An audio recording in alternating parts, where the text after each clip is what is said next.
Sebelumnya, Assalamualaikum warahmatullahi wabarakatuh. Perkenalkan, kami dari kelompok 7 kelas kecerdasan komputasional A. Di sini kami akan menjelaskan proyek akhir yang telah kami selesaikan, yaitu Association Rules menggunakan algoritma a priori pada dataset Groceries Market Basket. Dengan anggota saya sendiri yaitu Siti Khairunisa dengan NIM 2124 1010310. Yang kedua ada Devita Putri Fadila dengan NIM 2124 101031040. Dan yang terakhir ada Sofia Manula dengan NIM 2124 101031069. Sebelumnya saya akan menjelaskan sedikit terkait dataset yang kami ambil. Nah, dataset Groceries Market Basket ini merupakan kumpulan data yang mencatat transaksi pembelian produk kebutuhan sehari-hari oleh pelanggan. Nah, data ini bermanfaat dalam melakukan analisis market basket, yaitu dengan metode yang kita gunakan untuk mengidentifikasi pola pembelian dan asosiasi antara item yang dibeli bersama dan transaksi pelanggan. Nah, dengan menganalisis data set groceries ini, kita tuh dapat mengungkap pola pembelian yang umum dan menemukan item yang sering dibeli bersamaan dan memahami preferensi serta kebiasaan belanja pelanggan. Nah, kami mengambil dataset dari kaggle.com. Nah, untuk fitur yang digunakan dalam dataset groceries ini terdapat fitur item S. Nah, fitur ini tuh mencatat daftar item yang dibeli oleh pelanggan dalam satu transaksi. Jadi, setiap transaksinya memiliki daftar item yang dipisahkan oleh koma, seperti itu. Selanjutnya akan dijelaskan oleh teman saya.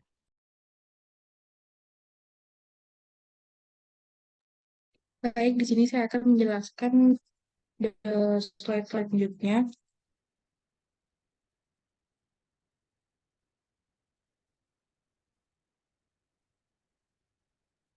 Nah, di sini ada metrik evaluasi.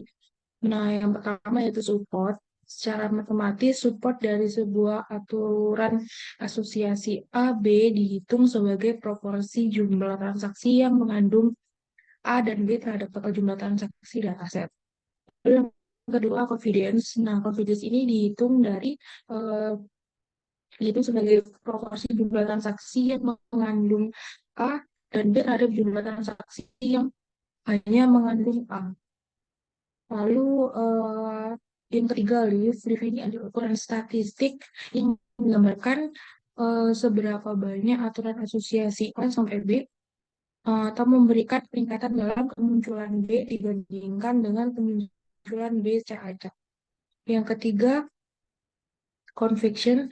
Conviction ini mengukur seberapa independen B dari A dalam suatu aturan asosiasi A B, yaitu nilai conviction dihitung sebagai rasio antara satu minus support B terhadap satu minus confidence A B.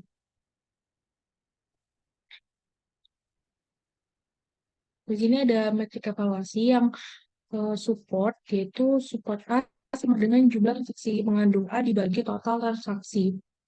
Lalu support A UB yaitu jumlah transaksi mengandung A dan B dibagi total transaksi.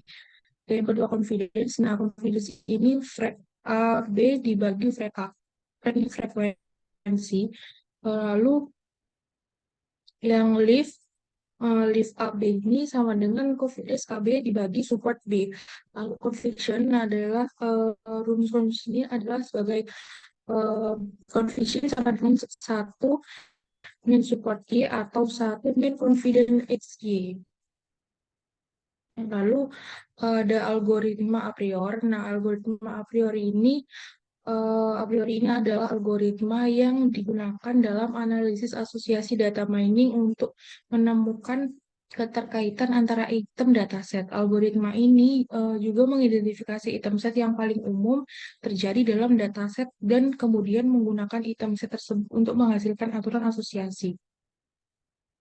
Lalu ada langkah-langkah umum dari algoritma a priori. Yang pertama yaitu menentukan support minimum, yaitu support ini adalah seberapa sering item set tertentu muncul dalam dataset. Yang kedua, menghasilkan kandidat satu item set Nah, pada langkah ini, algoritma a priori ini mengidentifikasi item-item yang unik di dalam dataset untuk membentuk kandidat satu item. Lalu yang ketiga, menghitung support untuk kandidat item set. Algoritma ini menghitung support untuk setiap kandidat satu item set dengan menghitung jumlah kemunculan item set tersebut dalam dataset.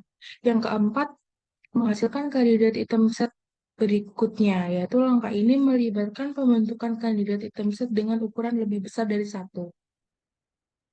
Yang kelima, menghitung support untuk kandidat item set, yaitu algoritma ini menghitung support untuk setiap kandidat item set yang dihasilkan pada langkah sebelumnya dengan menghitung jumlah kemunculan item set tersebut dalam dataset. Yang keenam, eh, mengulangi langkah 4 dan 5 tadi, yaitu pada langkah 4 dan 5 tadi diulang secara berulang, tidak ada lagi kandidat item set yang memenuhi threshold support. Yang terakhir, yang keenam, yaitu menghasilkan asosiasi setelah kandidat item set telah diidentifikasi. Yaitu algoritma a priori ini menghasilkan aturan asosiasi dengan menggunakan item set yang memiliki support di atas threshold. Selanjutnya yaitu statistik deskriptif. Nah, di sini yang nomor satu ada min, yaitu rata-rata. Nah, kita dapat menghitung rata-rata jumlah item yang dibeli dalam setiap transaksi. Hal ini memberikan gambaran tentang ukuran transaksi rata-rata. Lalu yang kedua ada modus. Nah, di sini kita dapat mengidentifikasi item yang paling sering dibeli oleh pelanggan. Yang ketiga, median, yaitu kita dapat menghitung median atau jumlah item yang dibeli dalam setiap transaksi item. Yang keempat, kuartil. Kuartil pertama yaitu atau Q1 adalah nilai yang membagi data menjadi 25% terkecil. Median membagi data menjadi 50% dan kuartil ketiga atau Q3 membagi data menjadi 75% terkecil. Lalu kuartil dapat memberikan informasi tentang sebaran data dan distribusi pembelian item. Lalu yang kelima, standar deviasi. Standar deviasi ini dari jumlah item yang dibeli dalam setiap transaksi dapat memberikan gambaran tentang variasi pembelian pelanggan. Yang keenam, varian. Nah, varian ini memberikan informasi tentang variabilitas data dan perbedaan antara setiap nilai dan rata-rata. Selanjutnya mungkin akan dijelaskan oleh teman saya. Baik, di sini saya akan menjabarkan tentang statistik deskriptif yang sudah dijelaskan oleh teman saya tadi. Yang pertama kita mulai dari min. Nah, nilai min menunjukkan nilai rata-rata dari setiap fitur dalam dataset. Rata-rata ini menggambarkan nilai dari distribusi data. Misalnya, untuk fitur item wall milk, rata-ratanya adalah 0,2555516. Ini berarti sekitar 25,5% dari total transaksi memiliki item wall milk dalam market basketnya. Nah, eh, ini adalah codingan, ini hasil dari codingan untuk mencari min. Nanti bisa lebih jelasnya dilihat dari Google Colab-nya. Next.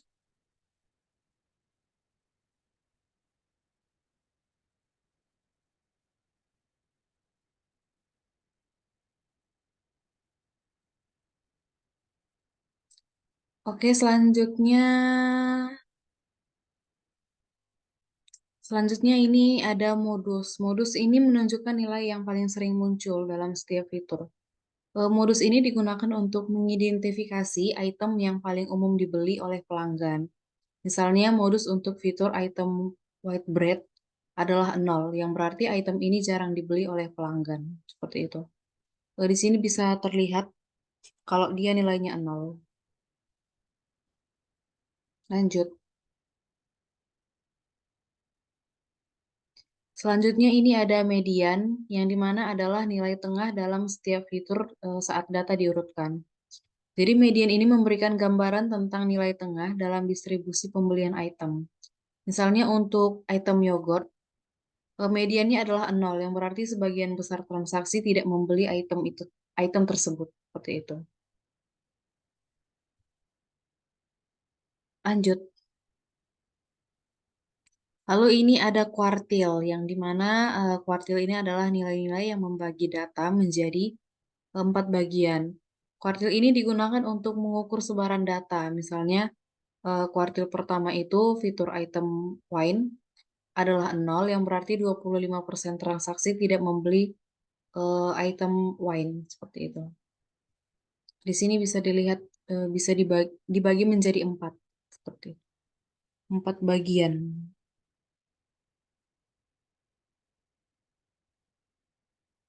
Lanjut. Lalu ini sebenarnya ini judulnya adalah standar deviasi. Nah, di sini standar deviasi mengukur seberapa jauh data tersebar dari rata-rata. Standar deviasi ini yang tinggi menunjukkan variasi yang besar dalam pembelian item, sedangkan yang rendah menunjukkan konsistensi dalam pembelian item. Next.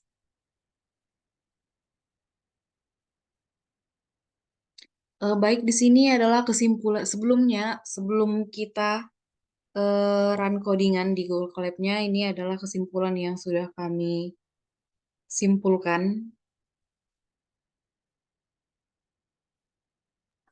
Kesimpulannya Mungkin deh, bisa langsung ke bagian code-nya. bentar. Bagian code-nya saja, nanti kesimpulan pulang code. Baik, kita run kodenya dulu ya.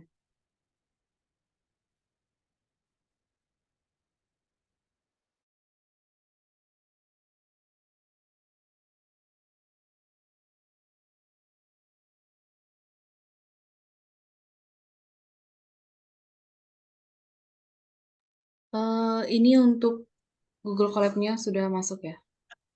Ini dijelaskan oleh teman Ya. saya. Oke, selanjutnya yaitu untuk penjelasan code. Nah, yang pertama di sini tuh kita tuh harus mengimport pandas ASPD. Nah, code yang pertama ini kita tuh disuruh mengimpor modul untuk menganalisis pola yang terjadi dalam dataset menggunakan algoritma a priori. Nah, untuk yang pertama itu kan ada import pandas ASPD. Nah, di mana itu ini tuh mengimport modulnya pandas dan memberikan alias PD ke modul tersebut. Dan pandas ini adalah pustaka Python yang digunakan untuk manipulasi dan analisis data. Nah, untuk yang baris yang kedua yaitu from mlxn frequent patterns import a priori association rules. Nah, baris ini tuh baris yang kedua itu merupakan mengimport dua fungsi atau kelas dari modul mlxn frequent patterns. Nah, modul ini tuh merupakan bagian dari pustakanya mlxn yang yang menyediakan implementasi algoritma a priori untuk menemukan pola yang sering terjadi dalam dataset. Jadi, fungsi a priori ini digunakan untuk menemukan item set yang sering terjadi. Sedangkan fungsi association rule-nya itu digunakan untuk menghasilkan aturan asosiasi berdasarkan item set yang ditemukan. Nah, selanjutnya yang kedua yaitu di sini itu mengimport data. Data sama dengan PDRit CSV, groceries, groceries.csv ini dan data.hit. Nah, di mana data ini membaca, mengimport datanya dengan file CSV dan data.hit ini menampilkan 5 baris pertama.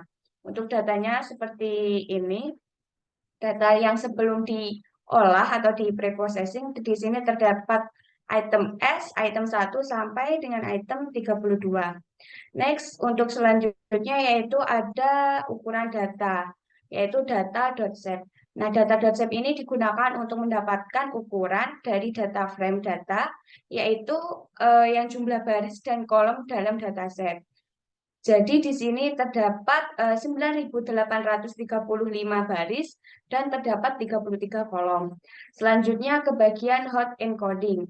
Nah, hot encoding ini merupakan sebuah pemrosesan data atau pre-processing yang digunakan sebelum untuk menganalisis datanya nanti. Jadi di sini kita harus pre-processing terlebih dahulu seperti itu. Nah, untuk code-nya yang baris pertama data sama dengan dataset sama dengan PD get dummies. Nah, untuk baris yang pertama itu merupakan hot encoding pada dataset dan pertama kolom item S itu yang dihapus dari dataset itu menggunakan data.drop kolom sama dengan item S, Axis sama dengan 1. Nah, kemudian fungsinya dari PD get dummies itu digunakan untuk mengubah kolom-kolom yang tersisa menjadi variabel dummy. Dan untuk argumen prefix sama dengan item itu digunakan untuk menambahkan awalan item underscore pada nama kolom dummy yang dihasilkan. Jadi hasilnya hot encoding ini tuh nanti disimpan dalam variabel data underscore set seperti itu.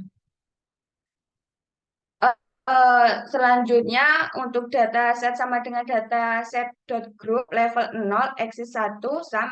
Nah, itu merupakan baris yang mengelompokkan kolom-kolom dalam dataset berdasarkan level, yaitu nama kolom dan melakukan operasi penjumlahan sum untuk setiap kelompok kolomnya. Nah, hal ini tuh dilakukan untuk menggabungkan kolom-kolom dummy dengan nama yang menjadi satu kolom dengan nilai penjumlahan. Hasilnya adalah dataset yang sudah ter-hot encoding secara lengkap seperti itu. Next ke bawah. Nah, selanjutnya di sini kita membuat variabel df sama dengan pd dot data frame parameter dataset. Nah, code di sini tuh digunakan untuk melakukan analisis statistik deskriptif pada dataset yang diubah menjadi data frame menggunakan library Pandas seperti itu. Nah, untuk yang pertama membuat data frame. Nah, data frame ini selanjutnya nanti itu datasetnya itu akan disimpan dalam objek data frame menggunakan perintah df. Variabel df sama dengan pd data frame parameter dataset. Nah, data frame-nya nanti itu merupakan sebuah struktur data tabel 2 dimensi yang disediakan oleh Pandas dan digunakan untuk memanipulasi dan menganalisis dataset.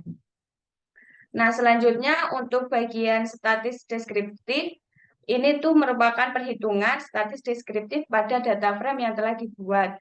Seperti variabel min sama dengan df.min, modus sama dengan df.mod, median, df.median, quartiles, df quartiles. Nah, di sini terdapat ukurannya yaitu 0,25, 0,5 sama 0,75. Terus variabel standar deviation dengan df.std dan variance df.var. Terus selanjutnya kita tuh menampilkan hasil statistik deskriptifnya tuh dengan menggunakan perintah print min terus memanggil variabel minnya modus median seperti tadi. Nah, ini adalah hasilnya. Next. Selanjutnya yaitu menampilkan item yang memiliki support lebih dari 5%. Jadi hasil runningnya nanti ini menampilkan item di mana item yang memiliki supportnya itu nilainya itu di atas 5% seperti itu. Untuk yang garis pertama itu merupakan sebuah fungsi a priori dari modul mlaction.frequent patterns itu digunakan untuk mencari item set yang sering muncul dalam dataset yang telah di hot encoding dengan parameter dataset. Nah, argumen dari min support sama dengan 0,05 itu tuh menentukan bahwa hanya item set dengan dukungan atau supportnya itu lebih dari 5% yang akan dihasilkan nantinya. Dan argumen untuk use call names sama dengan true itu digunakan untuk menggunakan nama kolom asli dalam hasil item set yang dihasilkan. Hasilnya nanti akan disimpan dalam variabel frequency underscore items seperti itu. Next. Nah, ini adalah hasilnya, terdapat 30 data dengan nilai supportnya itu di atas 5% seperti itu. Selanjutnya yaitu menampilkan list top 10 item yang memiliki asosiasi yang kuat. Nah, di sini terdapat 6 data yang memiliki tingkat asosiasinya itu kuat. Nah, untuk baris yang pertama, di situ terdapat variabel rules. Nah, variabel rules ini digunakan untuk menggunakan baris yang pertama yaitu ada variabel rules, di mana variabel ini tuh menggunakan fungsi association rules dari modul MLaction.frequency patterns yang digunakan untuk menghasilkan aturan asosiasi berdasarkan item set yang telah dihasilkan sebelumnya dari variabel frequency underscore items. Nah, untuk argumen metrik sama dengan leaf itu digunakan untuk menggunakan metrik leaf dalam mengukur kekuatan asosiasi antara item. Terus untuk argumen dari min underscore threshold sama dengan 1 itu digunakan untuk menentukan bahwa hanya aturan dengan nilai leaf lebih dari 1 yang akan dihasilkan. Jadi nanti hasilnya itu disimpan dalam variabel rows. Setelah itu variabel rows.hit 6 ini menampilkan sebuah data yang 6 baris pertama seperti itu. Dan di sini sudah terdapat 6 baris data yang pertama dengan asosiasi yang kuat seperti item world meet dengan supportnya itu 0,07835 dan confidence-nya itu 0,29877 dan lift 1,513634 dan conversion-nya itu 1,140548. Nah, itu adalah penjelasan dari code kami yang telah kami bikin. Jadi, untuk kesimpulannya, dataset Groris Market Basket ini terdiri dari beberapa item yang terkait dengan pembelian pelanggan. Nah, dengan menggunakan fitur item S dalam dataset Groceries Market Basket ini, kita tuh dapat mengidentifikasi pola pembelian yang sering terjadi dan menemukan item yang sering dibeli secara bersama juga. Dan mendapatkan wawasan yang berharga tentang preferensi dan perilaku konsumen. Nah, untuk mengolah datasetnya tersebut, kita tuh yang pertama harus melakukan proses pre-processing untuk mempersiapkan data yang sebelumnya digunakan dalam analisis atau pemodelan lebih lanjut. Nah, pre-processing yang kami lakukan yaitu menggunakan hot encoding atau one hot encoding. Setelah itu, kita tuh dapat mengubah data yang kategorikal menjadi bentuk numerik agar dapat digunakan dalam algoritma a priori. Selanjutnya, data yang telah diolah tersebut dapat digunakan untuk analisis lebih lanjut, seperti pembentukan aturan asosiasi dengan menggunakan algoritma a priori seperti tadi, seperti itu. Mungkin sekian dan terima kasih banyak. Mohon maaf apabila ada salah kata yang tidak disengaja. Wassalamualaikum warahmatullahi wabarakatuh.